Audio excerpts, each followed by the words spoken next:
आज बात करते हैं क्रिकेट के मैदान की एक ऐसी जंग की जहां दो सितारों की किस्मत दांव पर लगी थी और इनाम वर्ल्ड कप का टिकट। ये वो कहानी है जहां हर एक रन और हर एक गेंद से इतिहास लिखा जाना था। तो सीन कुछ ऐसा था। टीम में जगह थी सिर्फ एक, लेकिन दावेदार थे दो, और उनकी किस्मत का फैसला होना था बस एक मैच से। प्रेशर पूछिए मत, वो तो अपने पीक पर था। तो चलिए सबसे पहले समझते हैं कि इस बड़े मुकाबले से ठीक पहले आखिर माहौल क्या बना हुआ था। देखिए, एक तरफ थे संजू सैमसन, तिरुवनंतपुरम के लोकल हीरो, जिनके लिए पूरा शहर, पूरा स्टेडियम धड़क रहा था। और दूसरी तरफ ईशान किशन, जो जबरदस्त फॉर्म में थे और उस जगह के लिए सबसे तगड़े कॉम्पिटिटर। मतलब ये सिर्फ दो खिलाड़ियों की टक्कर नहीं थी, ये थी उम्मीदों और परफॉर्मेंस की जबरदस्त जंग। और इस माहौल में आग में घी डालने का काम किया कप्तान सूर्य कुमार यादव के इस एक ऐलान ने। टॉस के टाइम उनके सिर्फ इस एक लाइन ने ना स्टेडियम में बैठे हर फैन के जोश को सातवें आसमान पर पहुंचा दिया। अंदाजा लगाया जा सकता है कि संजू के लिए सपोर्ट किस लेवल का था। और फिर आई वो रात जब कहानी ने एक ऐसा मोड़ लिया जिसकी शायद किसी ने उम्मीद भी नहीं की थी। 5वें T20 आई में सब कुछ बदलने वाला था। सिर्फ 6। जी हां, ये था संजू सैमसन का स्कोर। अपने ही घर में हजारों उम्मीदों के बीच जिस पारी का सबको बेसब्री से इंतजार था, वो बस चंद गेंदों में सिमट गई। पूरे स्टेडियम में एक पल को सन्नाटा छा गया था। और ठीक उसी मैच में जहां एक तरफ मायूसी थी, वहीं दूसरी तरफ एक तूफान आया था। ईशान किशन का तूफान। सिर्फ 43 गेंदों में 10 छक्के और 6 चौकों की मदद से 103 रन।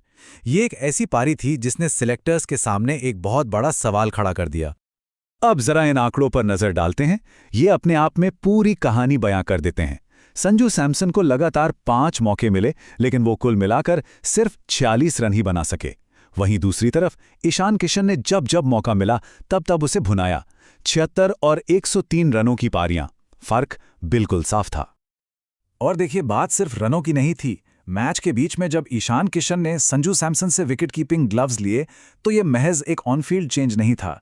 ये एक सिंबॉलिक मोमेंट था, एक साफ संकेत कि शायद अब टीम में पावर डायनामिक्स बदल रहे हैं। मैच खत्म हुआ और असली अखाड़ा सजा सोशल मीडिया पर। फैंस ने अपना फैसला सुनाने में जरा भी देर नहीं लगाई और प्रतिक्रियाओं की मानो बाढ़ सी आ गई। लोगों का कहना बिल्कुल साफ था। ज्यादातर लोगों को यही लग रहा था कि संजू अपनी लय पूरी तरह खो चुके हैं और क्रीज पर हर गेंद के लिए स्ट्रगल कर रहे हैं। एक और टॉमेंट था जिसने पूरी सिचुएशन के ड्रामा को मतलब क्या खूब पकड़ा। सोचिए, अपने ही होम ग्राउंड पर अपने ही फैंस के सामने एक खिलाड़ी का सपना टूट रहा है और दूसरे का बन रहा है। ये किसी फिल्मी कहानी से कम था क्या? और फिर आई वो एक लाइन जिसने मानो पूरी बहस को समेट लिया। ये फैंस के बीच एक अनकहा नियम बन गया था। सवाल यही था, क्या किसी खिलाड़ी का टैलेंट और उसका पास रिकॉर्ड मायने रखता है या फिर करंट फॉर्म ही सब कुछ तय करता है? तो ये तो थी जनता की आवाज। लेकिन अब देखते हैं कि टीम मैनेजमेंट यानी कि कोच का इस पूरे मामले पर क्या कहना था। अब देखिए, प्रेस कॉन्फ्रेंस में बैटिंग कोच ने बहुत ही नपे तुले शब्दों में बात की। उन्होंने संजू तो एक सीनियर खिलाड़ी कहा, यह भी माना कि हाँ वो रन नहीं बना रहे हैं, लेकिन साथ ही ये भी साफ कर दिया कि टीम मैनेजमेंट पूरी तरह से उनके साथ है, उन्हें सपोर्ट कर रहा है। ये एक डिप्लोमेटिक बयान था, पर इसने बहुत कुछ कह दिया। ठीक है, ये तो हुई संजू की बात, लेकिन असली सवाल तो ये था कि संजू के स्ट्रगल के बीच उनके सबसे बड़े कॉम्पिटिटर ईशान किशन के बारे में ऑफिशियली क्या कहा गया। और जवाब बिल्कुल क्लियर था। कोच ने साफ कहा कि ईशान किशन 100% प्लेइंग 11 का हिस्सा हो सकते हैं, बस उन्हें फिजियो से क्लियरेंस मिलनी चाहिए। ये ईशान के लिए एक बहुत बड़ा, बहुत ही क्लियर एंडोर्समेंट था। तो इन सब के बाद अब हम पहुंचते हैं उस सबसे बड़े सवाल पर जो सिलेक्टर्स के सामने था। एक ऐसा फैसला जिसके दोनों तरफ बहुत मजबूत तर्क थे। दुविधा एकदम साफ थी।